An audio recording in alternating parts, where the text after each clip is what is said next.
Ahimsa paramo dharma. Tanpa hidup, tanpa kekerasan itulah sebetulnya dharma yang paling utama. Dia manusia, saya juga manusia. Sama. Dia saudara saya saudaranya dia. Sama aja. Ketika kita menghujat sesama saudara, maka yang rugi adalah dua-duanya. Jadi memang hebat Jokowi ini.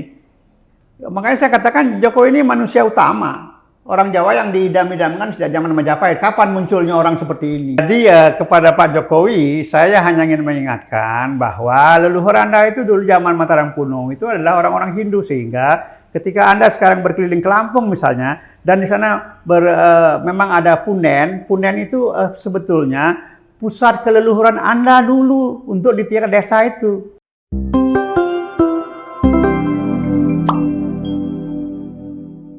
Om Swastiastu, Rahayu pemirsa Hindu Channel. Hari ini kita bersama dengan Aji Dewa Suratnaya karena kemarin sempat membahas tentang internal Hindu seperti itu. Nah, hari ini kita akan membahas terkait dengan satu dekade atau 10 tahun kepemimpinan Presiden Joko Widodo. Bagaimana kondisi umat Hindu ketika dipimpin oleh Presiden Joko Widodo, tetapi yang perlu menjadi catatan adalah di bawah kepemimpinan Presiden Joko Widodo, pembangunan infrastruktur dikebut besar-besaran, hilirisasi industri digelorakan, dan wajah pelayanan publik didorong masuk ke era digital.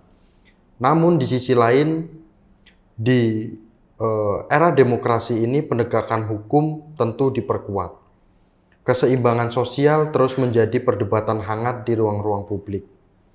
Hari ini kita tidak hanya sedang melihat belakangan untuk merangkum apa yang sudah dikejar.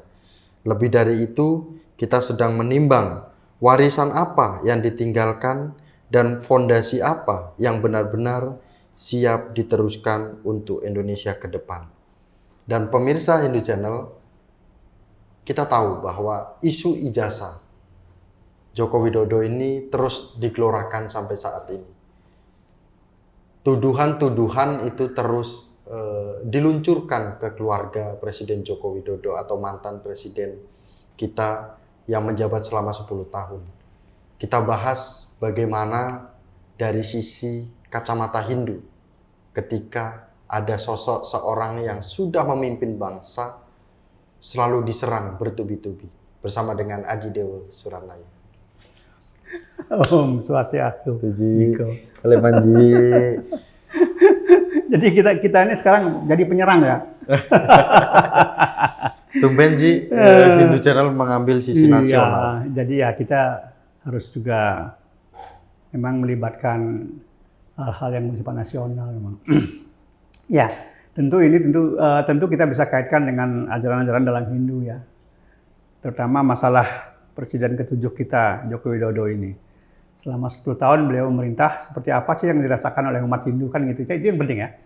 Ya umat Hindu merasakan nyaman selama 10 tahun ini dan kita lihat Jokowi itu begitu hebat karya-karya besarnya dengan dibangunnya berbagai infrastruktur termasuk juga yang membuat kagum mancanegara itu WUS itu ya, kereta ke Bandung itu juga membuat luar biasa Indonesia ini, sehingga banyak orang-orang luar pun yang ingin tahu seperti apa sih sebetulnya pengelolaan WUS itu.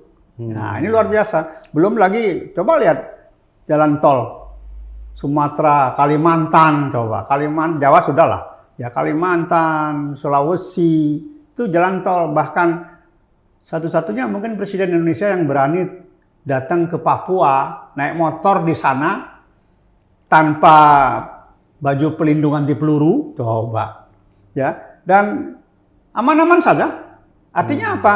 Ada mungkin kekuatan-kekuatan lain yang sangat diyakini oleh Jokowi bahwa dia akan terselamatkan kalau dia memang betul-betul berbuat untuk rakyat. Bisa saja seperti itu. Bahkan kalau kita dengarkan komentar-komentar dari wilayah timur Nusantara, dari NTT, ya, dari Papua, itu luar biasa terhadap Jokowi.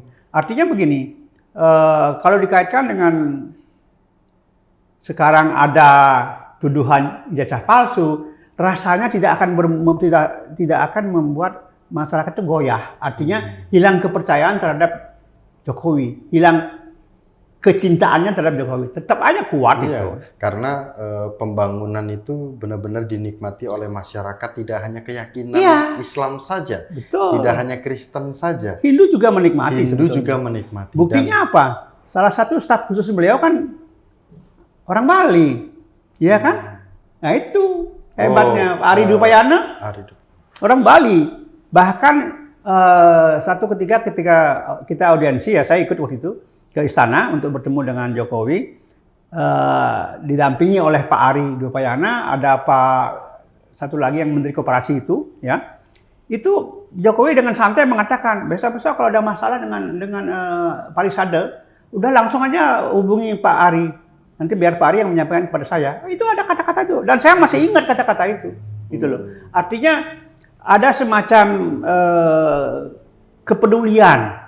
Dan kita juga merasakan kenyamanan bahwa di era Jokowi umat Hindu sebetulnya merasakan juga kenyamanan itu sampai ke level-level daerah. Ya. Kita rasakan itu Jokowi itu. Walaupun pada saat acara Dharma Santi hanya di tahun 2019, walaupun dihadir 2019 ya. Itu, tetapi dari sisi sakralitas yang diperkuat adalah ketika di eranya beliau. Prambanan itu iya, Tawur, acara Prambanan Tawur juga, Tawur ya. Kesange itu mereka Jokowi datang ya. Dan di Prambanan akhirnya diakui dunia sebagai dan sebetulnya Prambanan itu sebetulnya sudah masuk menyeruak di dunia itu 2014. Ketika itu saya menggait satu orang jurnalis dari Hindu dunia, ya. Hinduism, ya. Itu 9 hari saya mendampingi, dan terakhir kita kunjungi Prambanan, dan jurnalisnya menulis Desember 2014 tentang Prambanan. Kemudian tulisan itu berlanjut lagi Maret 2014, jadi 2013 bulan Desember, 2014 bulan Maret. Itu mendunia itu, Hinduism Today itu majalah Hindu yang diterbitkan di Amerika. Ya, kemudian ini jurnalisnya orang India, ya, namanya Rajib dulu. Jadi itu sudah mulai, yang kemudian dampaknya apa? Sejak itu beredar, itu yang namanya Gunung Lawu, karena memang salah satu artikel di Hinduism Today itu tentang Hindu di Gunung Lawu, tentang Ceto, ya. Itu sampai sekarang orang-orang dari mancanegara datang ke Gunung Lawu, dari Belanda, Belgia, Prancis, Rusia, semua datang ke sana, ke Gunung Lawu hanya untuk menikmati keindahan Gunung Lawu, dan mereka melakukan mengumpulkan sampah dan menanam beberapa pohon di sana. Itu terpusat di Jenawi, di Demping, ya. Itu setelah 2014 itu mulai rame. Nah, kemudian dengan diputuskannya Prambanan belakangan ini, semakin ramai, semakin mendunia Prambanan itu. Iya, karena itu merupakan hal yang sangat bersejarah bagi bangsa dan bagi umat Hindu. Betul. Karena keputusannya untuk sebagai tempat peribadatan dunia. Dunia. Dan kemudian beberapa hari yang lalu juga kan kedatangan Perdana Menteri India, Modi datang kan, dan langsung ke Prambanan. Dan mungkin ada semacam MOU di sana untuk sama-sama nanti merenovasi Prambanan kembali, kan. Nah, tetapi yang menarik adalah Jidewo, bagaimana Hindu memandang seseorang yang selalu dihujat, selalu menjadi sudut pandang yang selalu di media sosial terkesan jelek, negatif terus. Padahal pengikutnya juga masih banyak. Masih banyak, sangat banyak. Bagaimana di ajaran Hindu itu penyebutan sastranya? Jadi begini, Hindu sendiri sebetulnya kan basic semua ajarannya kan Dharma. Dharma itu ya positif, ya baik, ya bajik. Nah, dalam Chandogya Upanishad ada satu kata yang menarik, satu kalimat sebetulnya, tapi dipotong-potong ya. Itu yang namanya ahimsa paramo dharma. Koma, itu berkoma itu. Ya, ahimsa paramo dharma. Jadi artinya apa? Tanpa hidup, tanpa kekerasan itulah sebetulnya dharma yang paling utama. Koma. Masih koma itu. Tapi ahimsa dalam arti apa? Tanpa kekerasan. Apakah kekerasan itu berupa kekerasan fisik atau non fisik? Misalnya lewat kata-kata, lewat fitnah, tuduhan yang nggak terbukti, itu semua ahimsa. Pelanggaran terhadap ahimsa. Ya. Nah, ini sebetulnya yang sedang menimpa Jokowi dan keluarganya. Tuduhan-tuduhan yang belum terbukti. Kalau toh terbukti pun dibandingkan dengan jasa-jasa yang sudah Jokowi lakukan dari barat sampai ke timur, sampai masyarakat NTT mengatakan apapun yang dikatakan tentang Jokowi kami akan tetap menganggap dia sebagai presiden yang betul-betul sudah berbuat untuk kami semua di timur yang selama ini belum pernah dilakukan oleh presiden-presiden yang lain. Jadi kan luar biasa. Artinya begini, sebetulnya masyarakat kita, mungkin termasuk saya nggak peduli mau Jokowi itu punya ijazah kek, nggak punya ijazah kek, bodoh amat. Yang jelas ini Jokowi karyanya, ini Jokowi, ini kereta api WOS Jokowi. Sudah selesai. Sekarang kalau kita berpikir ideal, siapa sih yang nggak pernah berbuat salah? Siapa yang nggak pernah berbuat salah? Ya, bahkan di Purana Hindu pun dewa-dewa pun berbuat salah. Tuh kenapa? Apalagi hanya seorang Jokowi. Tapi lihat apa karyanya. Dan kalau kita mau membandingkan, bukan menjelekkan yang sebelumnya ya, tapi bandingkan sekarang. Sejak 98, Pak Harto sudah nggak jadi presiden, ya misalnya seperti itu ya.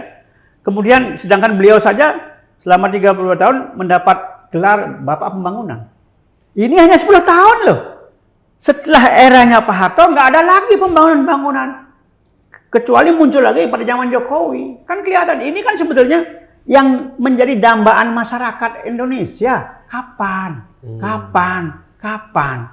Akhirnya ketika Jokowi melakukan ini, ya walaupun mungkin dengan utang-utang ya, itu sangat mengejutkan dan memberikan shock terapi yang luar biasa, namun positif terhadap rakyat Indonesia. Coba lihat sekarang, berapa Jokowi membangun jalan tol? Berapa dam untuk pertanian yang dibangun oleh Jokowi, berapa tenaga listrik yang dibangun, ya. Ini sebetulnya kalau hanya sekedar katakanlah ijazah itu palsu, nggak ada apa-apanya.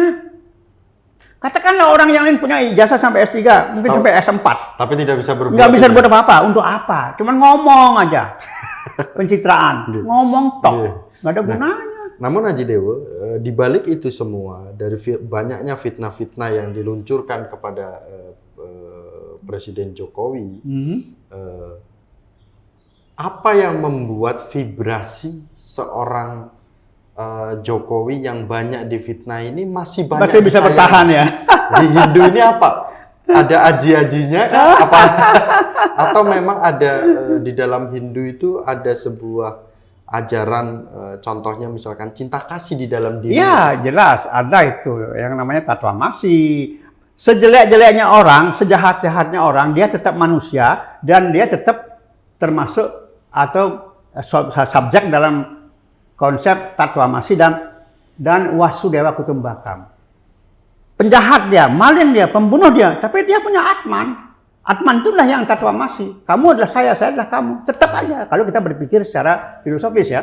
Lalu ada yang namanya Wasudewa Kutumbakam. Semua makhluk itu bersaudara. Tidak hanya manusia dengan manusia, apalagi ini manusia yang memang fisiknya manusia, walaupun dia penjahat, tetap saja. Dan ingat, konsep Tuhan kita, bagaimana kita 929 itu ya, itu mengatakan bahwa tidak ada yang kubedakan. Samoham sarvabutesu, kata Tuhan, kata Krishna. Bahwa nggak ada yang kubedakan. Mau dia orang jahat, mau dia orang baik, semua itu umatku. Tetapi siapa yang mengabdi kepadaku penuh rasa bakti, itu yang aku sayang dan aku ada padanya. Tapi kan secara umum, penjahat ya umatku kok. Maling ya umatku kok semua. Tapi kalau si A, si maling, si B atau orang lain ini melakukan sadhana, latihan spiritual, ya. Kemudian dia penuh rasa bakti mengabdi kepada Tuhan dengan kasih, aku ada padanya dan dia ada padaku. Di sanalah terjadi pembedaan itu. Tapi tetap ya. Gitu. Artinya bahwa bagaimana posisi seorang Jokowi dalam cinta kasih, seorang Jokowi dalam Wasudewa Kutumbakam. Ya. Di mana contohnya? Seorang Jokowi, dia dia dihujat, diperlakukan seperti apa, dia hanya senyum. Karena dia tahu orang yang dihujat itu atau orang yang menghujat dia, ini sama dengan dia. Dia itu sama. Aku juga dia juga aku. Sehingga dia tidak merasakan satu perbedaan ketika dia dihujat. Dia tidak menganggap bahwa dia menghujat saya, lalu saya akan kecewa, malah tidak. Karena dia itu yang menghujat dia itu saya. Saya menghujat dia. Jadi saya menghujat dia menghujat saya, sama. Nggak ada perbedaan di sana.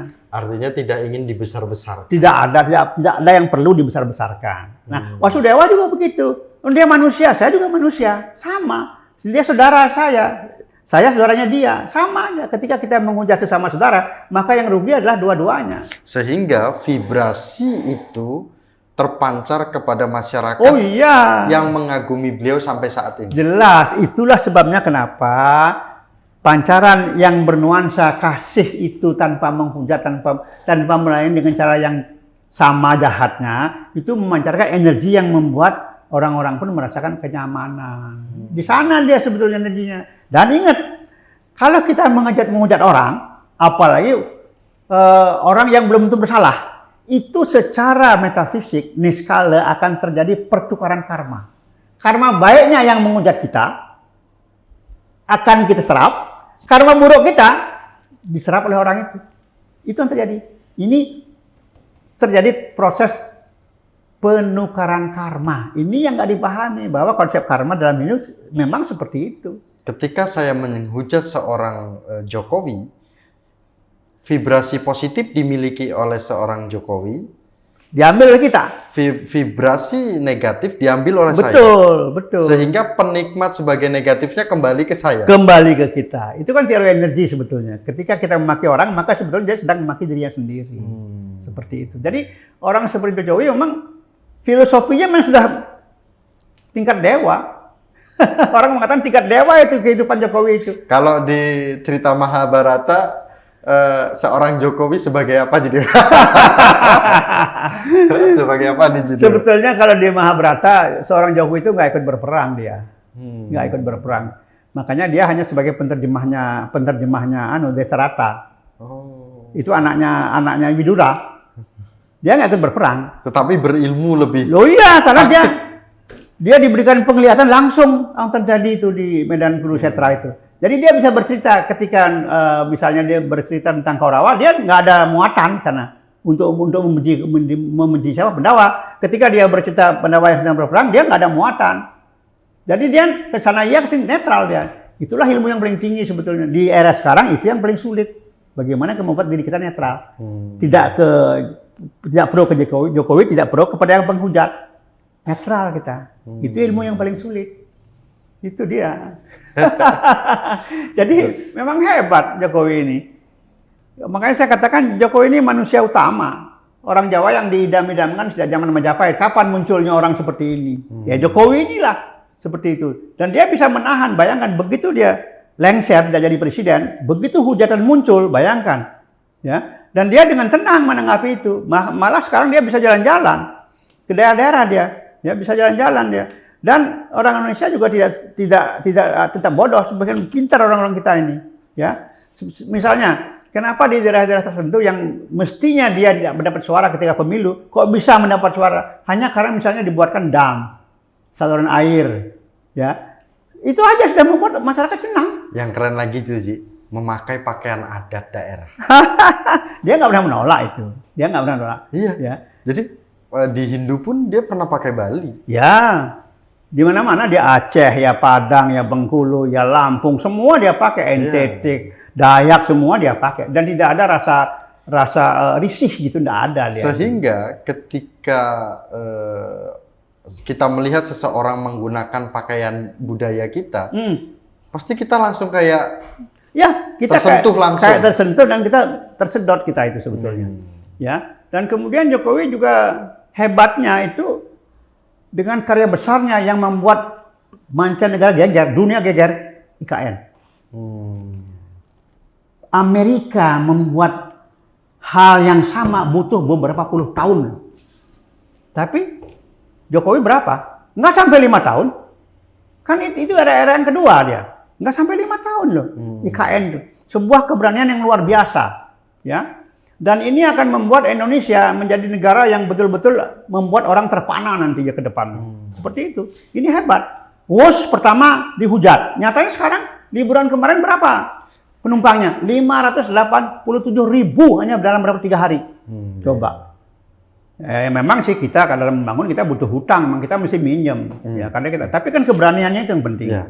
Dari keberanian beliau ini tentu tidak terlepas dari dukungan-dukungan banyak umat dan leluhur seperti itu. Doanya doa dari masyarakat. Jelas. Kemudian jelas. Kemudian di backup oleh leluhur-leluhur yang luar biasa. Pasti. Karena ada cerita. Kalau dari kacamata Haji Dewa, di belakang seorang Jokowi ini siapa?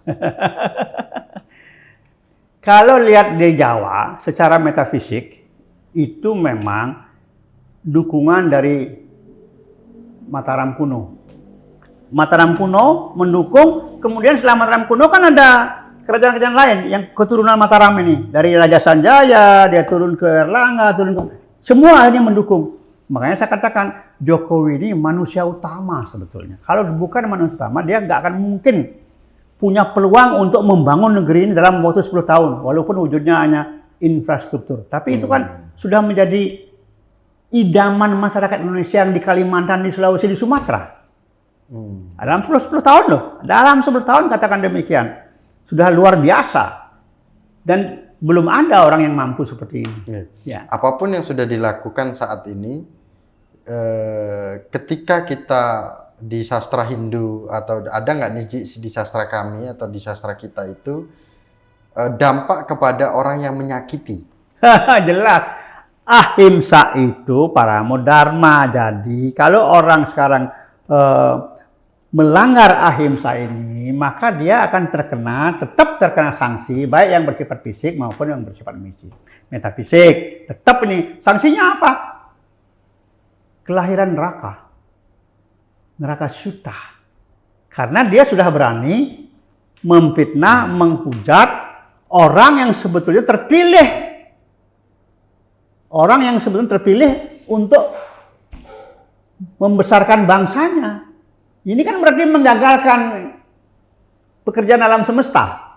Maka setelah mati kalau kita percaya dengan reinkarnasi atau Pudarbawa, kalau kemudian dia lahir tidak menjadi binatang, maka dia menjadi kelahiran neraka. Penderitaan seumur hidup. Neraka syuta. Itu ada dalam kitab, dalam Dharma Sastra ada, di Sarasa Musaya juga ada. Tapi yang jelas pertama, pelanggaran ahimsa dampaknya tidak mudah, tidak ringan ahimsa itu. Karena ahimsa itu paramo dharma. Ahimsa itu dharma yang utama. Kalau dharma utama dilanggar, kita bisa bayangkan apa yang terjadi. Seperti itu. Ketika kita melanggar bahwa kebenaran seorang Jokowi kita salah-salahkan, berdampak pada kita. Pasti. Dan dalam Bhagavad Gita 4.11 juga dikatakan bahwa ketika dharma ini diacak-acak kan begitu ya. Dharma ini dicak-acak, maka akan turun energi. Menggunakan badan manusia, katakan demikian. Ini yang akan menghancurkan adharma itu. Kan itu aja sebetulnya. Jadi kata kunci ada di ahimsa sebetulnya. Kata kunci ada di ahimsa. Ya. Dan Jidewa, PR seorang Jokowi yang belum selesai kepada umat Hindu, ini apa Jidewa? Sebenarnya jadi gini, yang membackup secara metafisik Jokowi itu memang leluhurnya umat Hindu. Jadi otomatis kalau Jokowi menyadari dalam menjalankan hal-hal yang terkait dengan kemanusiaan, dia tidak boleh melupakan leluhurnya, tidak boleh melupakan kehinduannya. Jadi walaupun dia sekarang katakanlah sebagai Muslim, tapi di balik itu tetap dia punya kewajiban rohani terhadap keturunan dari leluhurnya sendiri. Tetap. Artinya kepedulian praktik yang dilakukan oleh umat Hindu sekarang, misalkan ingin hadir ke suatu daerah, misalkan ke Jawa, ia harus menghaturkan sesuatu ke Punden di sana. Sesuatu dikenal oleh leluhur Jawa. yang sebetulnya kita sebut dengan punden, puni-puni. Itu sama dengan sebetulnya perjalanan terakhir dari jiwanya orang-orang Jawa itu punden. Ada di setiap desa, namanya punden desa. Itu kalau di Bali namanya wit itu kawitan. Kawitan desa, kawitan leluhur yang membangun desa itu dulu. Itu dia. Nah sekarang orang Jawa sudah punya yang namanya pedarman. Orang Bali sudah duluan punya pedarman di Besaki. Candi. Jadi menarik sih, Gitu. sampaikan ke Presiden Jokowi ketika menyaksikan kita hari ini, Ji, bahwa PR-nya adalah ketika hadir ke suatu daerah tidak melupakan punden-punden Oh yang iya. ada. Silakan, Ji. Jadi kepada Pak Jokowi, saya hanya ingin mengingatkan bahwa leluhur Anda itu dulu zaman Mataram kuno itu adalah orang-orang Hindu, sehingga ketika Anda sekarang berkeliling ke Lampung misalnya, dan di sana memang ada punden itu sebetulnya pusat keleluhuran Anda dulu untuk di tiap desa itu. Ini untuk orang desa loh ya. Jadi kalau Anda ke sana jangan lupa mengingatkan warga di sana untuk merawat itu, karena itu pusatnya, pusat keleluhuran, pusat kesehatan, pusat kemakmuran dan pusat kesejahteraan warga di sana. Ini sebetulnya merupakan tugasnya Bapak sebagai seorang penerus dari leluhur Anda, yang Anda harus mengingatkan kepada warga-warga yang ada di seputaran punden itu, bahwa punden itulah sebetulnya pusat segala-galanya untuk kesehatan, kemakmuran, dan kesejahteraan. Dan mohon restu semuanya. Oh iya, semuanya akan mendapatkan anugerah dari keberadaan punden itu. Artinya tidak hanya di Lampung saja, ketika seorang Presiden Jokowi ingin hadir kemanapun, ya, harus koordinasi dan komunikasi pundennya di mana? Justru yang pertama itulah yang harus dilakukan. Sebelum turun. Begitu sampai tanya kepada siapa yang punya otoritas di sana. Tanya, ada punden nggak di sini? Ada. Pundennya siapa?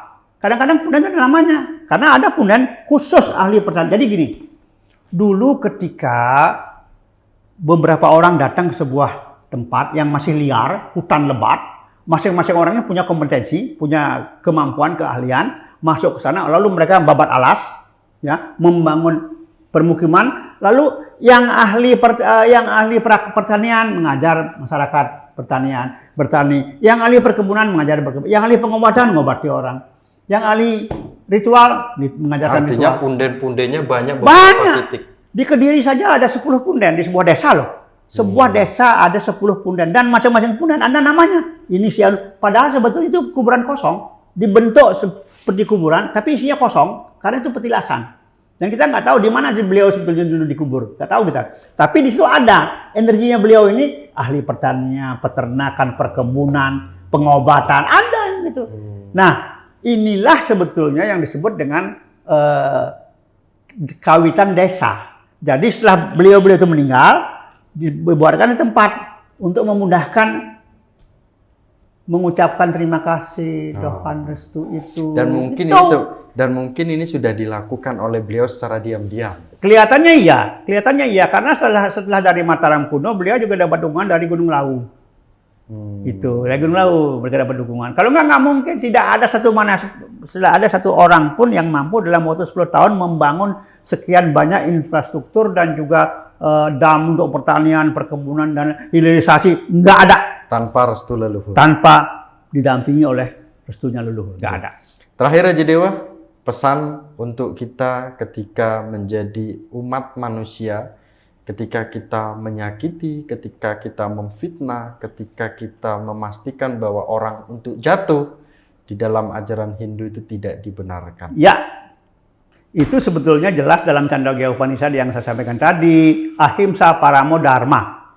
Lalu ada juga bagaimana kita mengendalikan diri, ada trikaya parisuddha, ada trihita karana. Lalu bagaimana kita berbuat untuk masyarakat atau menghargai sesama manusia, ada tatwam asi, ada wasudewa kutumbaka. Ini jadi Hindu ini penuh dengan hal-hal yang bersifat kemanusiaan. Ada di sana ada kasih sayang, ya macam-macam ini. Tapi ingat, pelanggaran terhadap ahimsa tidak mudah. Itu hanya akan mendatangkan penderitaan. Jadi ingat, ahimsa paramo dharma. Ini konsep Hindu yang paling tua dan yang paling efektif, bahwa menyiksa orang, menyusahkan orang, menderitakan orang, ya, memfitnah orang, itu berlawanan dengan ahimsa paramo dharma. Inilah sebetulnya yang utama dalam Hindu. Suksema Haji Dewa. Oke. Hari ini kita berbeda dengan pembahasan sebelumnya karena tentu di dalam ajaran Hindu apapun yang berkaitan tentang kehidupan tercatat semua di situ. Pasti. Dan banyak sekali tuntunan yang mungkin bisa menjadi refleksi kita di dalam diri kita untuk kita berperilaku seperti apa, memperlakukan manusia sebagaimana. Betul. Di situ sudah ada semua. Sudah ada semua. Dan lain waktu kita akan bahas isu-isu nasional lainnya. Bersama dengan Haji Dewa Suratnaya, kami tutup dengan Paramasanti. Om Santi Santi Santi Om. Suksema Ji. Oke.